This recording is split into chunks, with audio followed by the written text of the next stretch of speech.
আপনি কখনো জীবনে সূর্যোদয় দেখেছেন? কত প্রশান্তিদায়ক, কত শক্তিদায়ক হয়। মনের মধ্যে যেন একটা নতুন প্রেরণা দান করে, একটা নতুন উৎসাহ।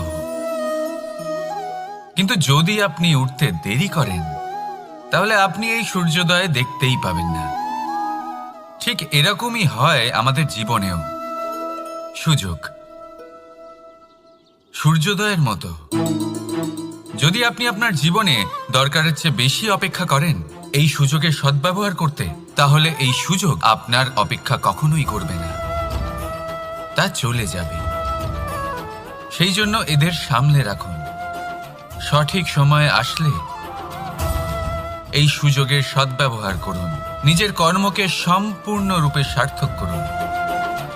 এটাকে এক মুহূর্তের মতো দেখুন। যদি এরকম করেন, তাহলে জীবনও সূর্যোদয়ের মতোই হবে। এতে সন্তুষ্টি থাকবে, গৌরব থাকবে, আর থাকবে শান্তি। রাধা রাধা। আমরা জীবনে এমন অনেক মানুষকে চিনি যারা অত্যন্ত শক্তিশালী, নিজের পরীক্ষা দিতে কখনো পিছপা হন না, খুব কঠোর হন, আত্মপ্রত্যয়ী হন, কিন্তু তাও তারা সাফল্য পান না। কেন? কি কারণ হতে পারে এর? লৌহ মানবের মতো ব্যক্তিত্বের অধিকারী হওয়া সত্ত্বেও তারা সফলতা কেন লাভ করেন না? এবার এটার উত্তর তাদের ব্যক্তিত্বের মধ্যেই লুকিয়ে রয়েছে। লৌহ মানব, লোহা। আপনি কখনো লোহাকে দেখে থাকবেন, অত্যন্ত শক্তিশালী, অত্যন্ত কঠিন, কিন্তু শুধু তখনই যখন সেটা শান্ত থাকে, শীতল থাকে। তাকে উত্তপ্ত করুন, তা আর কঠিন থাকবে না। তার উপরে এক আঘাত করুন আর তার আকৃতি বদলে যাবে।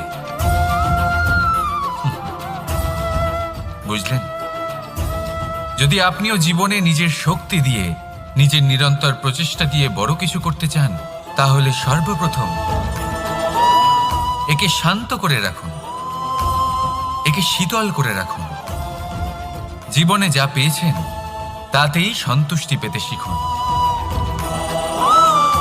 এই ক্রোধের তাপে নিজেকে বদলাবেন না। চিনতে শিখুন সেই চিন্তাগুলো যা ক্রোধ বাড়িয়ে দেয়, আর সেগুলোকে শেষ করে দিন, নয়তো সেই রাগ আপনার পতন অবশ্যই ঘটাবে।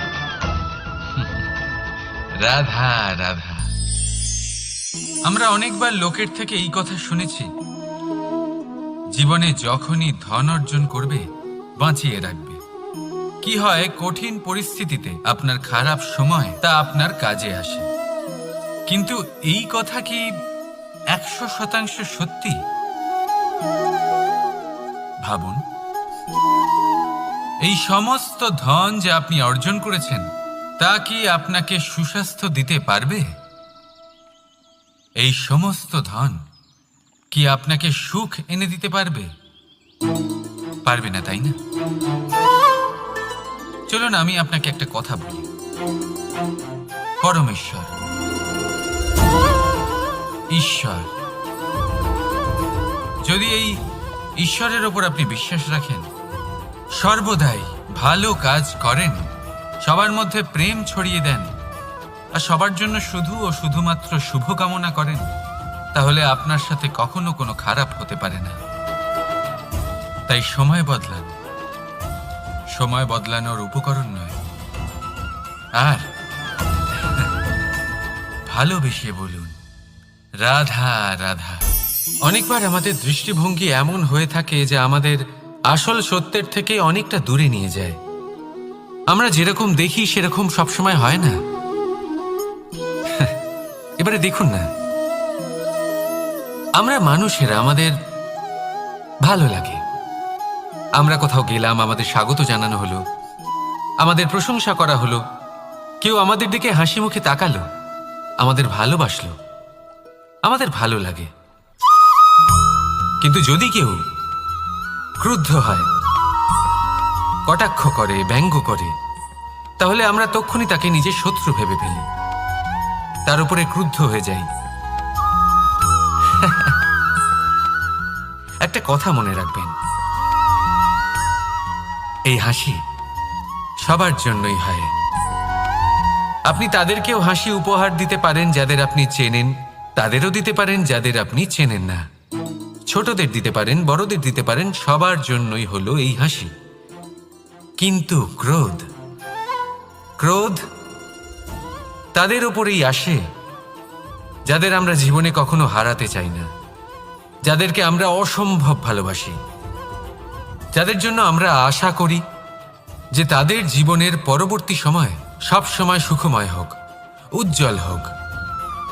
সেই জন্য আপনার জীবনের সমস্ত সেই ব্যক্তি যারা আপনার উপরে ক্রুদ্ধ হন, কটাক্ষ করেন, জরুরি নয় তিনি আপনার শত্রুই হবেন।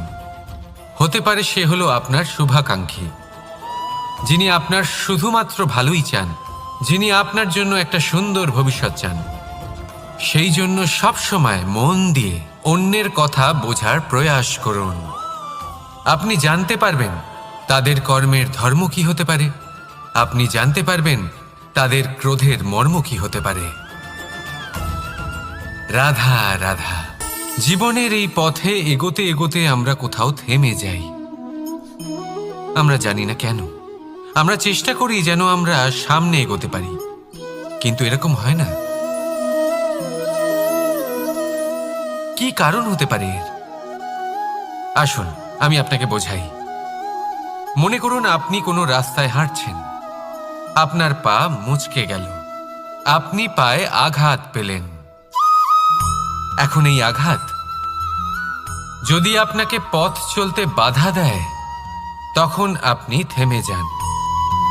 যদি আপনার ভাবনা চিন্তা ক্ষুদ্র হয়, তাহলে আপনি জীবনে কখনোই এগোতে পারবেন না। ভেঙে যাওয়া কলম দিয়ে আপনি কখনো চিঠি লিখতে পারবেন না। ঠিক সেইভাবেই যদি আপনার মনে অন্যের জন্য হিংসা থাকে, তাহলে আপনি আপনার নিজের ভাগ্য লিখতেই পারবেন না। কাজের প্রতি আলস্য আপনাকে কখনো ধনী হতে দেবেই না, আর ধনের প্রতি লোভ তা আপনাকে কখনো মহান হতে দেবে না। ছোট একটা কথা, কিন্তু এ হলো অত্যন্ত গুরুত্বপূর্ণ। ভাবনা চিন্তা অবশ্যই করুন, আর বোঝার চেষ্টা করুন সেটা যা আপনি বুঝতে চান।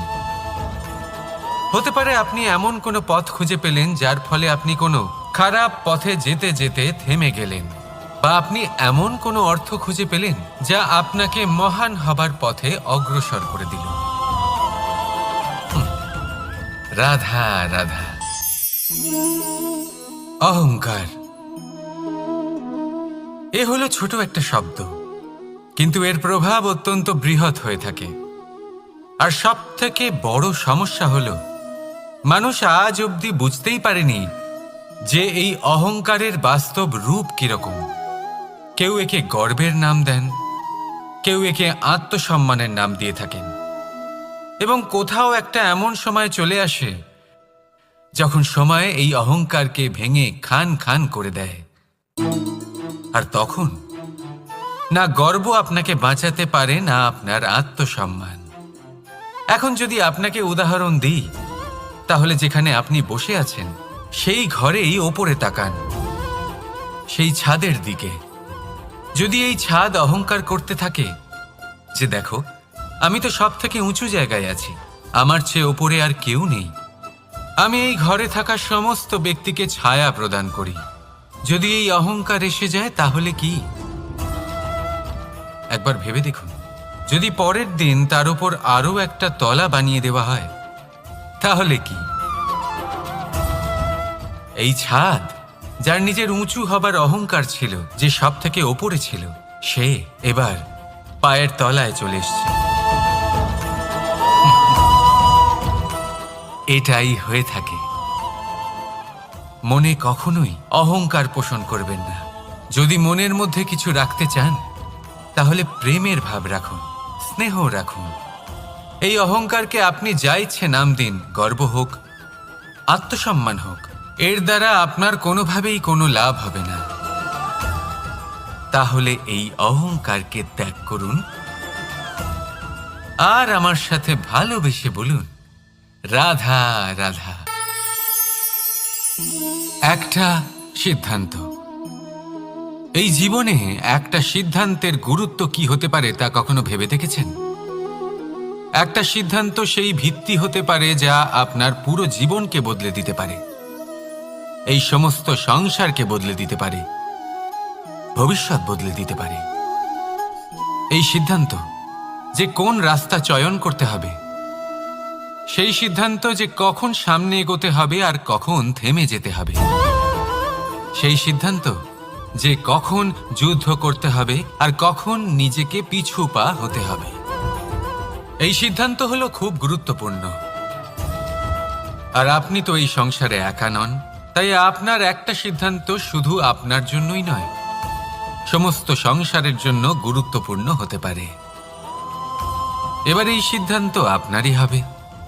ভাবনা চিন্তা করে নেবেন, সাফল্য পাবেন। রাধা রাধা। ভবিষ্যৎ। সংসারে এমন কোন ব্যক্তি আছেন যিনি নিজের ভবিষ্যতের বিষয়ে ভাবেন না? যে কেউ ভাবেন, আমার ভবিষ্যৎ কিছু এরকম হবে, আমি ভবিষ্যতে এরকম কিছু একটা করব, এই সুবিধা থাকবে, এই আনন্দ পাবো, ইত্যাদি ইত্যাদি। কিন্তু সত্যি বলি, ভবিষ্যতের থেকে বড় ভণ্ড আর কেউ নেই। ভবিষ্যৎ আপনাকে ছেড়ে চলে যাবে, আপনি জানতেও পারবেন না। ভবিষ্যৎ আপনার থেকে আপনার বর্তমান কেড়ে নেবে। অনেক সময় আমরা ভবিষ্যতের বিষয় ভাবতে থাকি, দুশ্চিন্তা করতে থাকি, ভবিষ্যৎ দিয়ে নিজেকে এতটাই ঘিরে ফেলি যে বর্তমান কি তা ভুলেই যাই, তার বোধই আমাদের থাকে না। ভাবুন, ভবিষ্যৎ কি? ভবিষ্যৎ হলো সেটাই যা এখনো পর্যন্ত ঘটেনি। বর্তমান হলো সেটা যা এখন ঘটছে।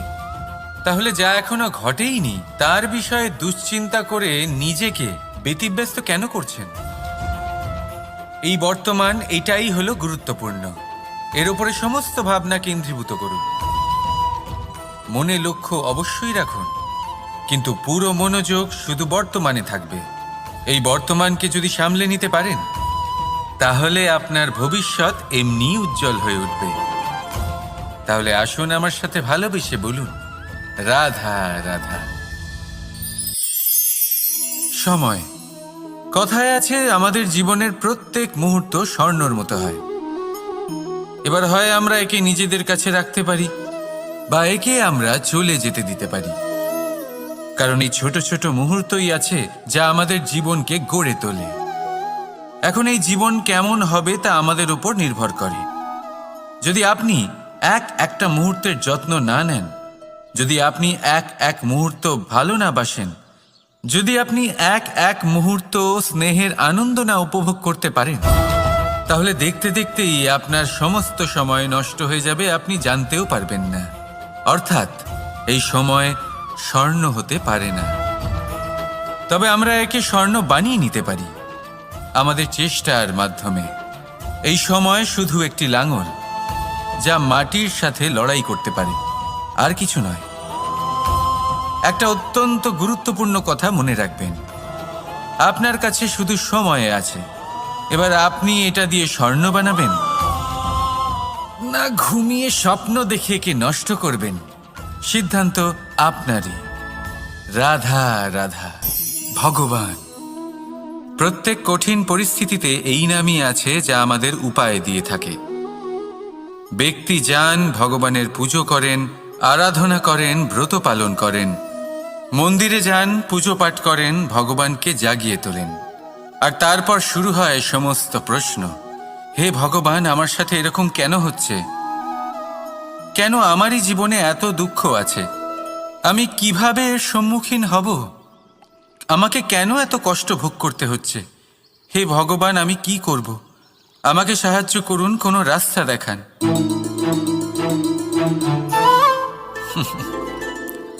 চলুন আমি আপনাকে একটা প্রশ্ন করি।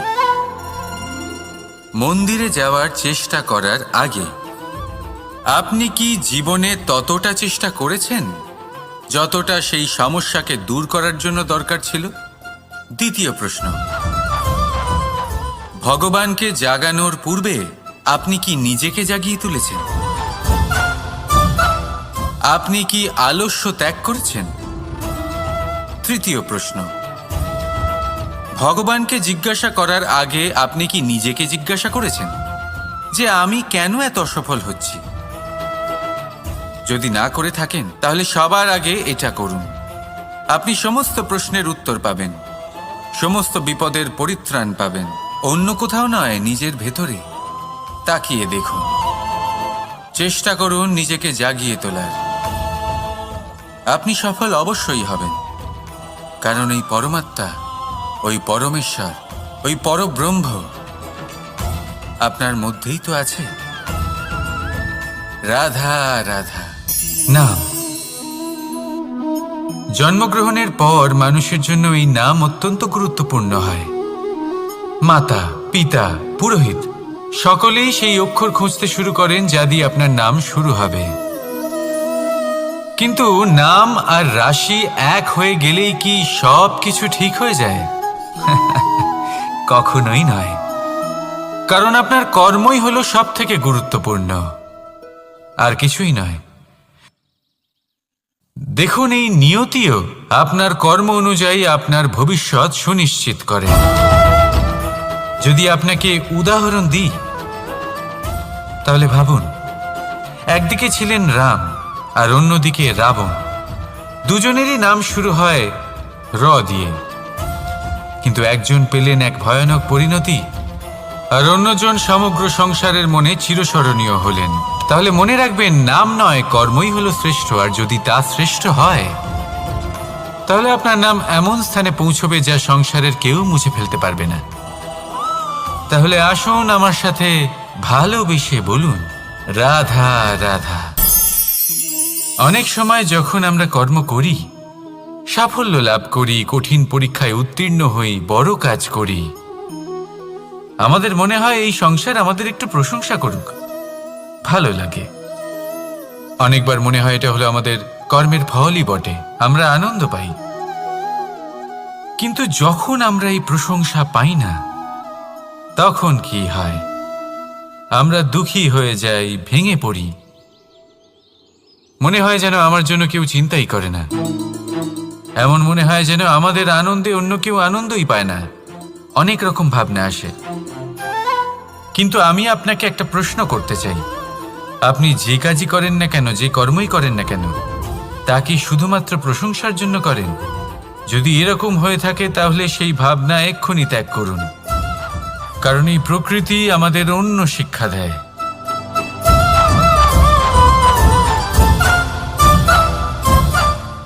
এই ফুলকে দেখুন, এই যে ফুলের সুবাস, যা আমার মনকে উচ্ছ্বসিত করে তোলে, মনে শক্তির সঞ্চার করে, এই সুগন্ধ। কিন্তু ভেবে দেখুন, ফুলের কিন্তু এই কাজ করার জন্য কোনো প্রশংসারই প্রয়োজন হয় না। এটাই হলো প্রকৃতির শিক্ষা। যিনি সৎ হন, সৎকর্ম করেন, তার কোনো প্রশংসার প্রয়োজন হয় না, কারণ ওনার কর্মই হলো ওনার সুবাস। মনে রাখবেন, আতর নকল ফুলে দেওয়া হয়, প্রকৃত ফুলের তার কোনো প্রয়োজন হয় না। সেইভাবেই আপনিও কর্ম করতে থাকুন শুভ চিন্তা নিয়ে। এই মনকে সব সময় শান্ত রাখুন, স্বচ্ছ রাখুন। যদি এরকম করেন তাহলে আপনার কর্ম এমন সুবাস ছড়াবে যে আপনার জীবনে শুধু এবং শুধুমাত্র আনন্দই থাকবে। তাহলে এই আনন্দ সহকারে বলুন, রাধা রাধা। এই সংসারে এমন কোনো পর্বত নেই যা এতটাই উঁচু যে মানুষ তার শিখরে পৌঁছতে পারবে না, তাকে অতিক্রম করতে পারবে না। এই সংসারে এমন কোনো সাগর নেই যা কিনা এতটাই গভীর যেখানে মানুষ তার তলদেশে পৌঁছে ফিরে আসতে পারবে না। একটা ছোট্ট বরফের টুকরো পর্বতের শিখরে গলে গিয়ে বইতে থাকে, আর দেখতে দেখতেই তা মহানদী গঙ্গায় পরিবর্তিত হয়। এর কারণ কি? এর কারণ হলো প্রচেষ্টা, প্রারব্ধ নয়। এই প্রচেষ্টাই সুনিশ্চিত করে যে আপনার প্রারব্ধ কি হবে। এই সমস্ত কিছু হলো প্রচেষ্টা আর প্রারব্ধের খেলা। আপনার প্রচেষ্টা যেরকম হবে আপনার প্রারব্ধও সেরকমই হবে। আর আপনার প্রচেষ্টা যদি উচ্চ মানের হয় তাহলে প্রারব্ধকে আপনার সামনে নত হতেই হবে। কি বলেন? তাহলে আসুন আমার সাথে ভালোবেসে বলুন, রাধা রাধা। অনেক সময় মানুষ অতীতকে দেখেন আর তখন অহংবোধে পরিপূর্ণ হয়ে ওঠেন। কখনো বর্তমানের দিকে তাকান, ভবিষ্যতের দিকে তাকান আর পরিতৃপ্তিতে ভরে ওঠেন। কেন বুঝতে পারেন না একটা সহজ কথা? এই যে সৃষ্টি, এই সৃষ্টি হলো একটা বড় চক্র যা বারংবার আপনার কাছে ফিরে আসবেই। কঠিন থেকে কঠিনতর পরীক্ষায় আপনাকে নিযুক্ত করবে, যাতে আপনাকে উত্তীর্ণ হতেই হবে। যা কাল ছিল তা আজ নেই, এটা সবাই জানেন। যা আজ আছে তা হয়তো কাল থাকবে না, এটাও আপনাকে মেনে নিতে হবে, তাও আবার হাসি মুখে। শান্ত থাকতে শিখুন আর কখনোই মনের মধ্যে অহংকার উৎপন্ন হতে দেবেন না। হতে শিখুন সেই হিমবাহের মতো। হয়তো এই জন্যই এত শীতল থাকে, কারণ ও জানে গতকালও জল রূপে ছিল, আজ বরফ রূপে হয়তো আছে, কিন্তু কাল পুনরায় সে জলেই পরিণত হবে। নিজেকে শান্ত রাখুন। হয়তো আজ আপনি সাফল্যের শিখরে আছেন, হয়তো বা নেই। আপনাকে প্রত্যেক দিন অবশ্যই দেখতে হবে। শুধু নিরন্তর প্রচেষ্টা করতে থাকুন, প্রত্যেক পরিস্থিতির জন্য তৈরি থাকুন আর একে ভারসাম্যে রাখতে শিখুন। আপনার কাল হোক, আজ হোক বা আগামীকাল, আপনার ভালো দিন হোক বা খারাপ দিন, সব পবিত্র হয়ে যাবে। তাহলে আসুন আর আমার সাথে ভালোবেসে বলুন, রাধা রাধা। দোল উৎসবে এই সমগ্র সংসার রং নিয়ে খেলা করে, কিন্তু এই রঙের সারমর্ম এই সংসার কি জানে? কখনো দেখেছেন একটা চিন্তিত মুখ শুধুমাত্র রঙের স্পর্শ পেয়ে আনন্দিত হয়ে ওঠে? দোলে আমরা কি করি? পুরাতনকে ত্যাগ করি আর নতুনকে স্বাগত জানাই। শিশিরকে বিদায় জানিয়ে এক নতুন ঋতুকে আগমন জানাই। দুশ্চিন্তা দূর করে আসার নতুন রঙে রঙিন হয়ে ওঠা, নিজেকে আনন্দিত করা, এটাই তো হলো দোল। এবার দোলের একটা ব্যাপার আছে, দুটো রঙে একসাথে রঙিন হওয়া যায় না। একটা রং উঠলে তবেই আরেকটা রং লাগা সম্ভব। আরও একটা প্রশ্নও রয়েছে, কোন রংকে তুলে দিয়ে কোন রং মাখানো যেতে পারে? যদি আপনাকে উদাহরণ দিই, লোভের এই রং, তা যতক্ষণ লেগে থাকবে আনন্দের রং লাগতে পারবে না। যা হয়েছিল দ্বারকাবাসী এবং সামন্তক মণির মধ্যে। ভ্রান্তির রং যতক্ষণ লেগে থাকবে সত্যের রং লাগতে পারবে না, যা হয়েছে রুক্মিণীর সাথে। আর হিংসার এই রং যতক্ষণ লেগে থাকবে প্রেমের রং ততক্ষণ লাগতেই পারবে না, যা হয় আপনার আমার সবার সাথে। তাহলে আসুন একসাথে মিলে দোল পালন করি এবং সবকিছুর উপরে বিজয় লাভ করি। অন্ধকারের স্থানে আলোর, ভ্রান্তির স্থানে সত্যের, হিংসার স্থানে প্রেমের, আর লোভের স্থানে আনন্দের এই সুন্দর রং মাখাই। শত্রুতা, ঘৃণা, হিংসা, এই সব কিছু ত্যাগ করি আর সকলের সখা হয়ে উঠি। আর ভালোবেসে বলি, শুভ দোল। হ্যাঁ, ওটা তো আমরা অবশ্যই বলবো, রাধা রাধা। সংসারে অনেক সময় এরকম হয় যে আমরা খুব সমস্যায় থাকি, খুব বিপদের মধ্যে থাকি। আর সেই সমস্ত মানুষ যারা আমাদের কাছের মানুষ, আমাদের আপনজন, তারা আমাদের ত্যাগ করে চলে যান। আমরা এই সময় দুঃখ পাই, নিরাশ হয়ে পড়ি এবং একা একাই সেই সমস্যাকেও কাটিয়ে উঠি। এবার পরিস্থিতি যেমন খুশি হোক না কেন, সেই সব মানুষ যারা এমন সময় আপনাকে ত্যাগ করেছেন, তাদের প্রতি ক্রুদ্ধ হওয়া, অভিমান করা, এটা অনুচিত। আমি বলবো তাদের প্রতি কৃতজ্ঞ থাকুন। আমি বলবো তাদের ধন্যবাদ জানান যে তারা এমন সময় আপনার সঙ্গ ত্যাগ করেছেন যখন আপনার তাদের সব থেকে বেশি প্রয়োজন ছিল। কারণ দেখুন, হয় তাদের বিশ্বাস ছিল যে আপনি নিজেই এই বিপদ থেকে বেরিয়ে আসতে পারবেন, বা তাদের ত্যাগ করার জন্য আপনি নিজের উৎসাহ বাড়িয়ে তুললেন, আপনি নিজের শক্তি বাড়ালেন এবং নিজে সেই সমস্যা থেকে বেরিয়ে আসলেন। নিজের খারাপ সময়কে আপনি নিজেই ভালো সময় করে তুললেন। শেষ পর্যন্ত আপনি আরো শক্তিশালী হয়ে উঠলেন, আরো শ্রেষ্ঠ হয়ে উঠলেন। আর এটাই তো আপনার বিজয়, যার কারণ হলো তাদের আপনাকে ত্যাগ করা। তাহলে তাদের ধন্যবাদ জানান আর আমার সাথে ভালোবেসে বলুন, রাধা রাধা। ধন, ধন হলো কারোর জন্য মোহ, আবার কারোর জন্য মায়া, কারোর জন্য হয়তো ভাগ্য, আবার কারোর জন্য কর্মের পারিশ্রমিক। দেখতে গেলে এই ধন হয়তো সবার জন্যই অত্যন্ত প্রয়োজনীয় হয়ে থাকে। সেই জন্যই তো মানুষ নিজের সমস্ত জীবন অতিবাহিত করেন এই ধন অর্জন করার জন্য। অনেক মানুষ এমনও হয় যাদের সমস্ত জীবন এই ধন অর্জন করতেই কেটে যায়। প্রত্যেক মানুষই চেষ্টা করেন যেন তিনি ধনী হন, যত সম্ভব বেশি ধন অর্জন করতে পারেন, সম্পন্ন থাকতে পারেন। আর তা হবে নাই বা কেন? কারণ এটাই হলো এমন এক বস্তু যা আদান প্রদান এমন নানান কাজে আসে। চেষ্টা তো সব মানুষই করেন, ধন অর্জন সব মানুষ করতে পারেন না। কারণ হলো এটাই যে মানুষ ভাবেন যে তার কাছে কিছু ধন এলে তারপর তিনি কিছু করে দেখাবেন। আর ধন ভাবে যদি এই মানুষ কিছু করে দেখান তাহলে আমি তার কাছে আসব।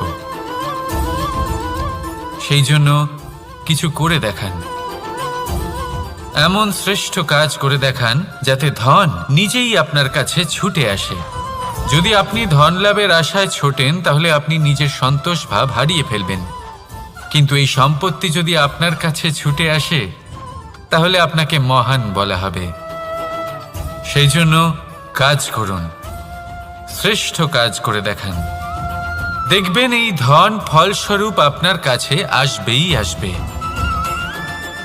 তাহলে আসুন আমার সাথে ভালোবেসে বলুন, রাধা রাধা। আমাদের মনে সবসময় একটা প্রশ্ন এসেই থাকে, এই জীবন যা কিনা ঈশ্বর আমাদের দিয়েছেন, একটা জীবন।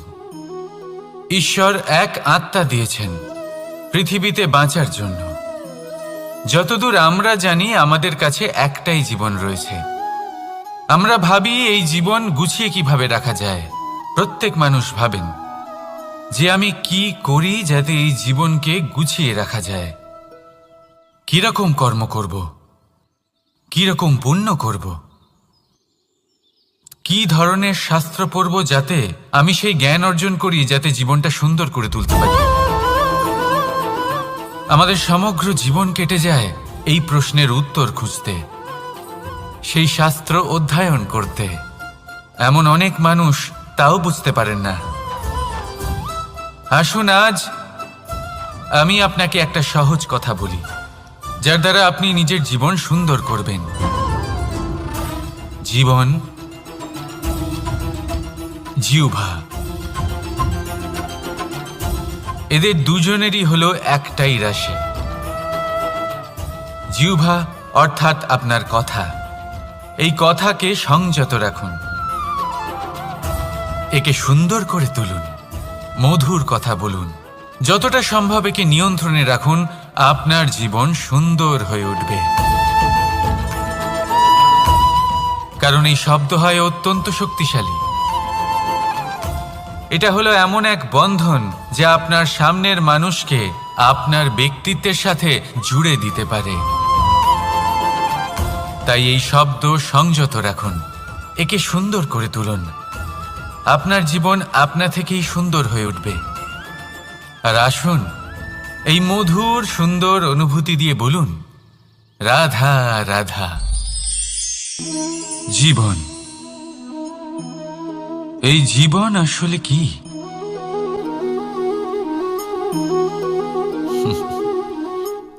এই প্রশ্ন সবার মনেই এসে থাকে। সবার মন এই প্রশ্নের জন্যই চিন্তিত থাকে। এই জীবন আসলে কি? এর উদ্দেশ্য আসলে কি? কি করা যেতে পারে এই জীবনে? এই জীবন কি কিছু পাওয়ার, নাকি এই জীবন কিছু হারাবার? এই জীবন কি আসলে সেটাই যেখানে আমাদের পরমাত্মার খোঁজ করা উচিত, নাকি আমাদের ধাবিত করা উচিত নিজেদের স্বপ্নের লক্ষ্যে? এই জীবন আসলে কি? এই জীবন আসলে অত্যন্ত সরল। এ হলো শান্ত জলের মতো, একটা আয়নার মতো এই জীবন। এই জীবন আসলে ঠিক যেন এক আয়নার মতো। আয়না কি করে? আপনাকে সেটাই দেখায় যা আপনি করে থাকেন। আপনি হাসি মুখে আয়নার দিকে তাকান, আয়না আপনাকে আপনারই মুখ দেখাবে, সেই হাসি সমেত। আপনি রেগে গিয়ে আয়নার দিকে তাকান, আয়না আপনাকে সেটাই দেখাবে। আপনি প্রসন্নভাবে হেসে আয়নার দিকে তাকালে আয়না আপনাকে সেটাই দেখাবে। এটাই হলো জীবন, একটা আয়নার মতো। আপনি এটা ভাববেন না যে এই জীবন আপনাকে কি দিয়েছে, বরং এটা ভেবে দেখুন যে আপনি এই জীবনকে কি প্রদান করেছেন। যদি আপনি এই জীবনকে সুখ প্রদান করেন, আনন্দ দিতে পারেন, ভালোবাসা দিতে পারেন, তাহলে এই জীবনও আপনাকে সুখ, আনন্দ আর ভালোবাসাই দেবে।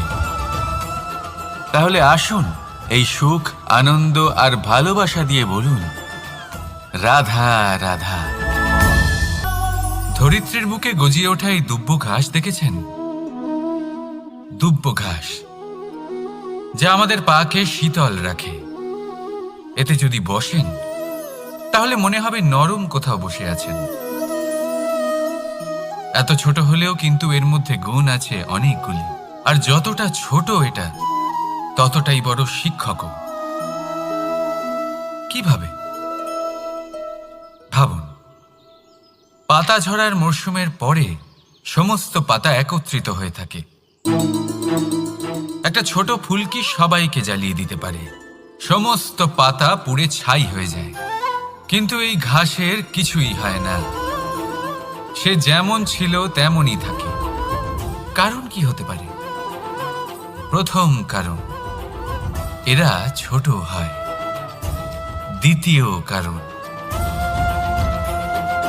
এরা বিনম্র হয়, বড়ই সহজে দমে যায় এরা। তৃতীয় কারণ, এদের মধ্যে নমনীয়তা থাকে। আপনিও নিজেকে এরকমই বানিয়ে ফেলুন। কখনো নিজেই নিজেকে কারোর থেকে বড় মনে করবেন না।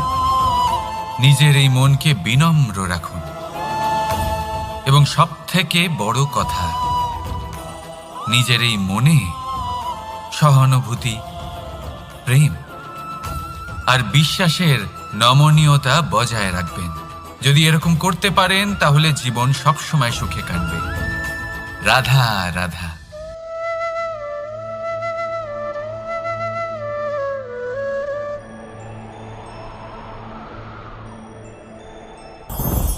লোভ আপনার অন্তরের আরো একটা শত্রু।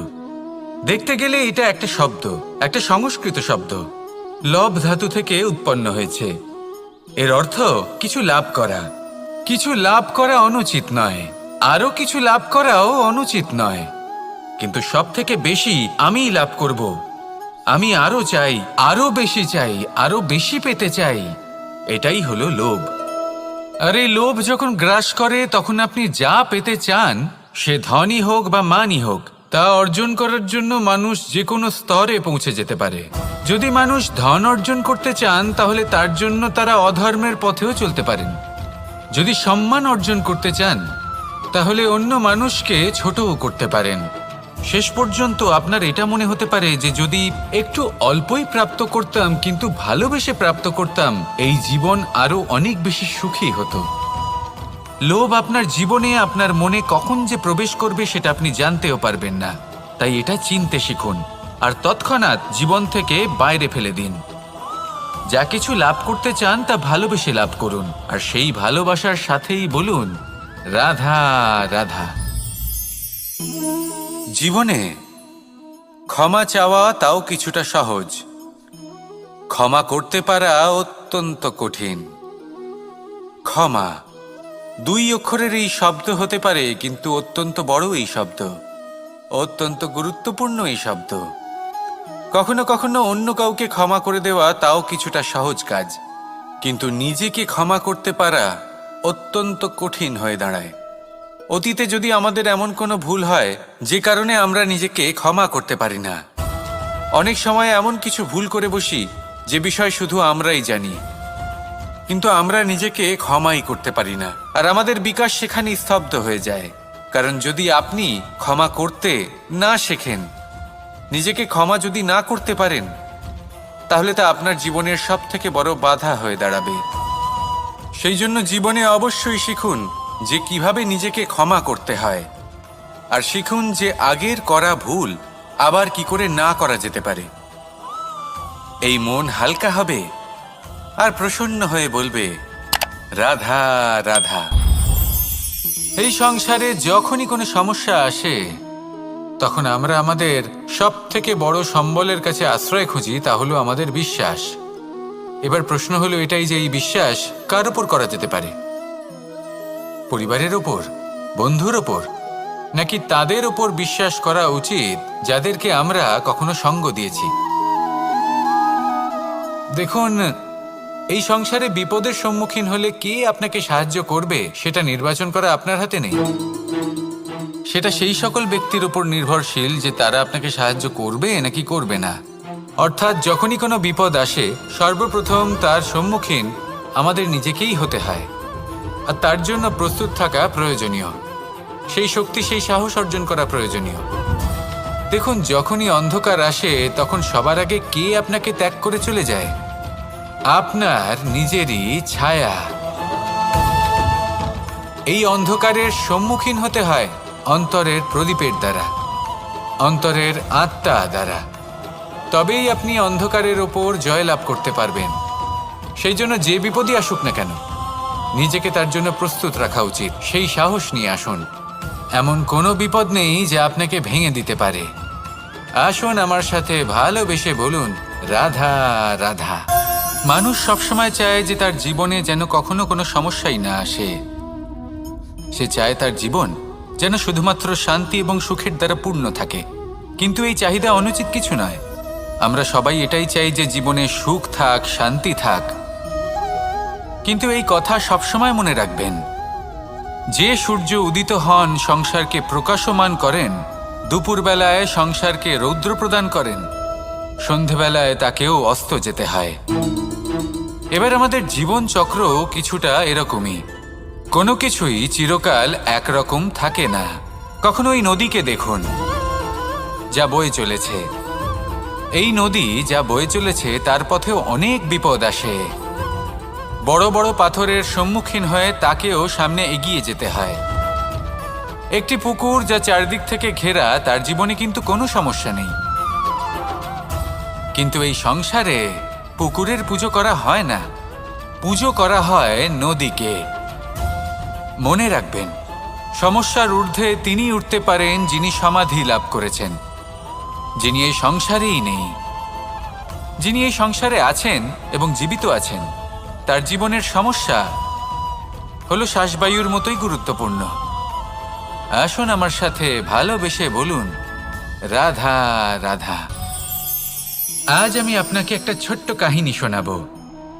একবার আমি, রাধা আর দাদা, আমরা তিনজনে মিলে লুকিয়ে একটা উপবনে গেলাম আম পেড়ে খেতে। অনেক পরিশ্রম করে আমরা ওখানে পৌঁছলাম, আর আমরা আশ্চর্যচকিত হয়ে গেলাম এটা দেখে যে এবার তো আম পাকেইনি। এবার দাদা কি করলেন, একটা আম পাড়লেন আর সেটা চাখলেন, আর উনি নিরাশ হয়ে পড়লেন। উনি বললেন যে এটা তো খুবই টক। তারপর রাধা একটা আম পাড়লো আর সেটা চেখে দেখলো, আর রাধা উৎসাহিত হয়ে পড়ল। আমি রাধাকে জিজ্ঞেস করলাম, কি হয়েছে, তুমি এত উৎসাহিত কেন? তখন রাধা বলল যে এবার এত বেশি টক আম হয়েছে যে এগুলো দিয়ে আমরা আচার বানাবো। তাহলে দাদা ওখান থেকে বেরিয়ে গেলেন নিরাশ হয়ে এবং খালি হাতে। রাধাও ওখান থেকে বেরিয়ে গেল কিন্তু উৎসাহিত হয়ে, আর অনেকগুলো কাঁচা আম সাথে নিয়ে। এর থেকে আমরা কি শিক্ষা পেতে পারি? যে প্রত্যেকটা স্থানে এমন কিছু রয়েছে যেখান থেকে আমরা কিছু একটা শিক্ষা লাভ করতে পারি, যা আমাদেরকে বিকাশের পথে নিয়ে যেতে পারে। এই শিক্ষা প্রত্যেক স্থানে আছে। সবকিছু আমাদের দৃষ্টিভঙ্গির উপর নির্ভর করছে। যখনই আমাদের জীবনে আমাদের সম্পর্কে কোনো সমস্যা, কোনো বিপদ আসে, তখন বেশিরভাগ মানুষ সেই বিষয় নিয়ে দুঃখী হয়ে পড়েন। আর কিছু মানুষ এমনও থাকেন যারা শেষ পর্যন্ত তার সমাধান করেন, বিপদকে পরাজিত করেন, সম্পর্কগুলিকে আবার জুড়ে দেন। যদি আপনি সুখের খোঁজ করেন তাহলে আপনি সুখ অবশ্যই পাবেন, প্রসন্নতা অবশ্যই পাবেন। যদি আপনি দুঃখ খোঁজেন তাহলে দুঃখ অবশ্যই পাবেন। এবার আপনি কি খুঁজতে চান সেই চয়ন আপনারই। আসুন আর আমার সাথে ভালোবেসে বলুন, রাধা রাধা। কখনো কোনো প্রজাপতিকে উড়তে দেখেছেন? কি সুন্দর উড়ে বেড়ায় সে, এক ফুল থেকে অন্য ফুলে, এক পাতা থেকে অন্য পাতার ওপর। কিন্তু সে কিভাবে উড়তে শেখে কখনো ভেবেছেন? জন্ম থেকেই কিন্তু প্রজাপতির ডানা থাকে না। ও কিন্তু ছোট্ট একটা ডিমের আকারে জন্ম লাভ করে। তারপর সেই ডিমটি ভেঙে একটি কীট বাইরে আসে। আস্তে আস্তে সে বড় হয়, ওর শক্তি বৃদ্ধি পায়। তারপর সে সেই কীট দশা ত্যাগ করে নিজের ডানাগুলি মেলে। এই প্রক্রিয়া তার কাছে সরল নয়, অত্যন্ত যন্ত্রণাদায়ক প্রক্রিয়া, কিন্তু সে সেই যন্ত্রণা মেনে নেয়। আর তারপর আস্তে আস্তে সে উড়তে শেখে। শুধুমাত্র আকাশে উড়ে বেড়ায় তা নয়, আমাদের মনের মাঝে উড়ে বেড়ায়। এবার এই ডিম থেকে প্রজাপতি হয়ে ওঠার যে যাত্রা, এটা যতটা কঠিন, ততটাই কঠিন হয় এই সংসারে শ্রেষ্ঠ কর্ম করা, ততটাই কঠিন হয় এই সংসারে মহান হয়ে ওঠা। সেই জন্য প্রয়োজনীয় প্রচেষ্টা এবং সময়। নিরন্তর প্রচেষ্টা করতে থাকুন, পর্যাপ্ত সময় নিন, এবং আপনি নিজেকে এই আকাশে উড়ন্ত অবস্থায় পাবেন। আসুন আমার সাথে ভালোবেসে বলুন, রাধা রাধা, রাধা রাধা। আপনারা হয়তো ভাবছেন কি আশ্চর্য ব্যাপার, প্রত্যেকবার আমি কথা শেষ হওয়ার পরে রাধা রাধা বলি। এইবার আমি আগেই বলে দিলাম। কারণটা কি? কারণ হলো অত্যন্ত বিশেষ। প্রত্যেকবার কথা সমাপ্ত হবার পরে আপনাদের সবার মধ্যে ভালোবাসা বিতরণ করতে চাই, তাই রাধা রাধা বলি। কিন্তু এইবার এই নতুন এবং বিশেষ সূত্রপাতে প্রথমে প্রেম বিতরণ করা অত্যন্ত আবশ্যক। এবার একটা বিষয় আছে যা জানেন হয়তো সকলেই, কিন্তু বুঝতে খুব কম জন পারেন। এই প্রেম, এই আনন্দ, এই সকল কিছুর সূত্রপাত হয় নিঃস্বার্থ আবেগের দ্বারা। ঠিক যেমন একজন মাতাকেই দেখে নিন। যখনই একজন মাতা সন্তানকে জন্ম দেন, তখন এই সংসার ভুলে যায় যে তার জন্য এটা একটা নতুন জন্ম।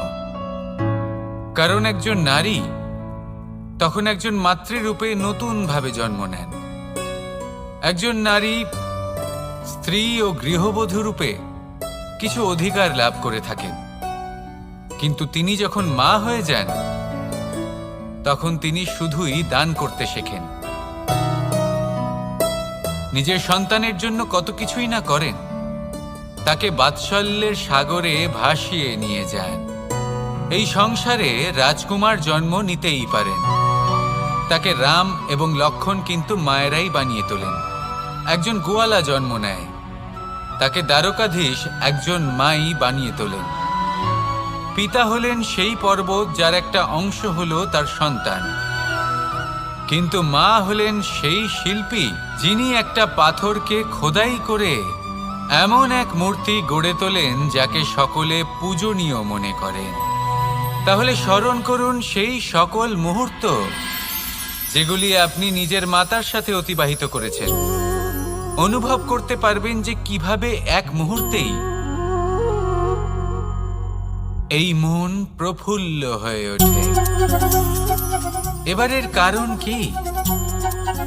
এর কারণ হলো এই জীবনের আসল দ্বারই হলো মমতা।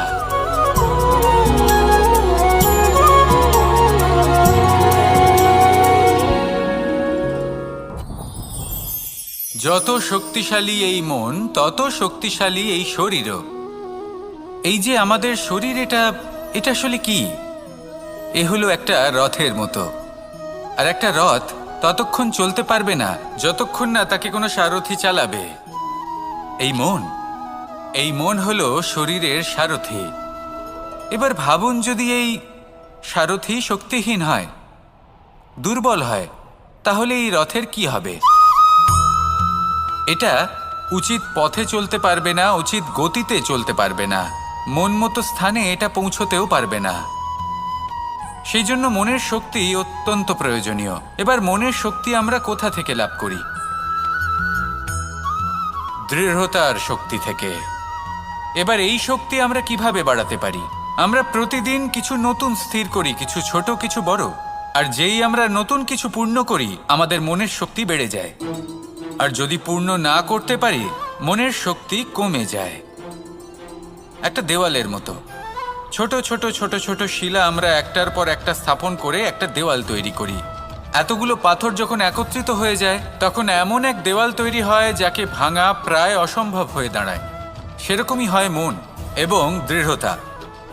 ছোট ছোট কাজ করে নিজের লক্ষ্য পূর্ণ করুন। এই লক্ষ্য যদি পূর্ণ হয়, তবে মনের শক্তি বাড়বে। কিছুটা এইভাবে যে যত বড়ই বিপদ আসুক না কেন, সেই বিপদ নিজে হার মেনে নেবে, কিন্তু আপনার মন ততটাই শক্তিশালী থাকবে। তাই মনের শক্তি বাড়াতে থাকুন, যাতে আপনি উচিত পথে চলতে পারেন, উচিত গতিতে চলেন আর মনোবাঞ্ছিত স্থানে পৌঁছতে পারেন। তবেই এই মন প্রসন্ন হয়ে বলবে, রাধা রাধা। আমি রাধাকে ভালোবাসি। আর এই কথাটা সমগ্র সংসার জানে। আর সময় অন্তরে লীলার দ্বারা, বিভিন্ন ঘটনা দ্বারা, কর্মের দ্বারা আমি নিজের এই ভালোবাসা রাধার সামনে প্রকাশ করি। এবার আপনি বলবেন, এসবের কি প্রয়োজন? রাধা কি এই কথা জানে না যে কৃষ্ণ তাকে কতটা ভালোবাসে? অবশ্যই জানে। কিন্তু এই যে ভালোবাসা, তা মনে রেখে দেওয়ার জন্য নয়, তা প্রকাশ করার জন্য। আর বারংবার এই ভালোবাসাকে প্রকাশ করা উচিত, উচিত সময় এবং উচিত সুযোগ দেখে। কিরকম? এবার যদি আপনি প্রেমীর সাথে কোনো উৎসবে থাকেন, তাহলে তার সাথে নৃত্য সঙ্গীত করুন। যদি ভিড়ের মাঝে থাকেন, তখন প্রেমীকে সম্মান করুন, একান্তে প্রসাধন করুন। দুঃখের সময় তার হাত ধরে থাকুন, সুখের সময় আলিঙ্গন করে রাখুন। এই প্রেম যত প্রকাশ করবেন, ততই এই প্রেমের বৃদ্ধি হবে। এই প্রেম আরও বেশি গভীর হবে, অটুট হবে। তাই এই প্রেমকে মনে নয়, আপনার জীবনে স্থান দিন। মন খুলে প্রকাশ করুন আর আমার সাথে ভালোবেসে বলুন, রাধা রাধা। মুঠো হাতের শক্তি বেশি, মুঠো খুললেই তা দুর্বল। তা এমন কি থাকা উচিত এই বন্ধ মুঠোয় যা লাখের সমান? মানসিকতা এবং স্বপ্ন। মানুষ জন্মগ্রহণ করে, তার মানসিকতা সময়ের সাথে উন্নত হয়। মানসিকতা অনুযায়ী সে স্বপ্ন দেখে, আর সেই স্বপ্ন সার্থক করতে সে পরিশ্রম করতে থাকে। কিন্তু খুব গুরুত্বপূর্ণ একটা কথা আছে যা আপনার মনে রাখা উচিত। আপনার এই মানসিকতা, আপনার এই স্বপ্ন, তা যেন আপনার নিয়ন্ত্রণে থাকে। আপনার বন্ধ মুঠোয় যেন এর লাগাম থাকে, আপনি যেন এর প্রভু হন। যদি তা হয়, তবেই আপনি লাভবান হবেন। যদি এরা আপনাকে নিয়ন্ত্রণ করতে থাকে, যদি আপনার মুঠো খুলে যায়, না পথ আপনার নিয়ন্ত্রণে থাকবে, না মানসিকতা থাকবে, না স্বপ্ন নিয়ন্ত্রণে থাকবে। আর যদি তাই হয়, তাহলে আপনি আপনার ভবিষ্যৎ নষ্ট করে ফেলবেন। তাই নিয়ন্ত্রণ করতে শিখুন নিজের বিচার বুদ্ধি, নিজের মানসিকতা, নিজের স্বপ্নকে। নিজের এই স্বপ্ন পূরণ করুন আর আমার সাথে ভালোবেসে বলুন, রাধা রাধা। আমার কাছে যশোদা মা যেমন, আমার কাছে দেবকী মা যেমন, আমার কাছে ঠিক তেমনই হলেন গোমাতা। এবার ভেবে দেখার বিষয় হলো এটা, যে এই সংসারে অসংখ্য প্রাণী আছে। একজন গাইকে একজন মায়ের মর্যাদা কেন দেওয়া হয়? তাহলে এর অনেকগুলো কারণ আছে। এই গাই অর্থাৎ গোমাতা, এনারা হলেন অত্যন্ত শান্ত, শান্তিপ্রিয়, কখনো কারোর কোনো ক্ষতি করতেই পারেন না। গোমাতা যে দুধ নিজের বাছুরকে পান করান সেই দুধই আমাদেরও দেন। সেই দুধ পান করে আমরা শক্তি লাভ করি। এই দুধ থেকে আমরা মাখন, ঘি, পায়েস এইসব সুস্বাদু খাবার লাভ করি। গোমাতার গোবর আমাদের জ্বালানি হিসেবে সাহায্য করে, যার ফলে খুব কম সংখ্যক কাঠ ব্যবহার করা যায় এবং বেশিরভাগ জঙ্গল সুরক্ষিত থাকে। গোমাতার গোমূত্র সেটাও আমাদের কাছে লাভজনক। এর দ্বারা আমরা অনেক রোগ থেকে মুক্তি লাভ করতে পারি। গোমাতা যখন একটি বাছুরকে জন্ম দেন তখন সেই বড় হয়ে আমাদের ক্ষেত কর্ষণ করে। সেই জন্য গাইকেও জীবনে মায়ের মর্যাদা দেবেন। যতটা সম্ভব তাকে সেবা করুন এবং ভালোবেসে তাকে পালন করুন। এই মন নিজে থেকেই প্রসন্ন হয়ে বলবে, রাধা রাধা। ধন, সম্পদ, ঐশ্বর্য, মানুষ হয় নিজের সৌভাগ্যের দ্বারা এগুলো লাভ করে থাকেন বা কর্মের দ্বারা। সৌভাগ্য আসলে কি? গ্রহের দশা যা প্রত্যেক মুহূর্তে বদলাতে থাকে। কর্মের মাধ্যমে যখন আপনি ধন অর্জন করেন তখন সেই ধন আপনার আগামী প্রজন্ম লাভ করে। সেটা হয় সে ভোগ করে বা তার জন্য তার ভোগান্তি হয়। আর এটা নির্ভর করছে আপনার কর্মের ওপরে। কি কর্ম করেছেন আপনি সেই ধনকে লাভ করার জন্য। যদি আপনি সৎ পথে চলেন, নিষ্ঠা ভরে আপনি কর্ম করে থাকেন এবং তার ফলে আপনি ধন অর্জন করে থাকেন, তাহলে আপনার আগামী প্রজন্ম সেটা ভোগ করবে, সেটা প্রয়োগ করবে নিজের বিকাশের জন্য। কিন্তু যদি আপনি কুকর্ম করে থাকেন, কোনো রকম ছলনা করে থাকেন এই ধন লাভ করার জন্য, তাহলে 100% আপনার আগামী প্রজন্মকে এর জন্য ভুগতেই হবে।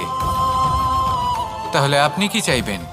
যে আপনার আগামী প্রজন্ম সুখ ভোগ করবে নাকি আপনার কুকর্মের পরিণাম ভোগ করবে? নির্বাচন আপনারই। আসুন আমার সাথে ভালোবেসে বলুন, রাধা রাধা।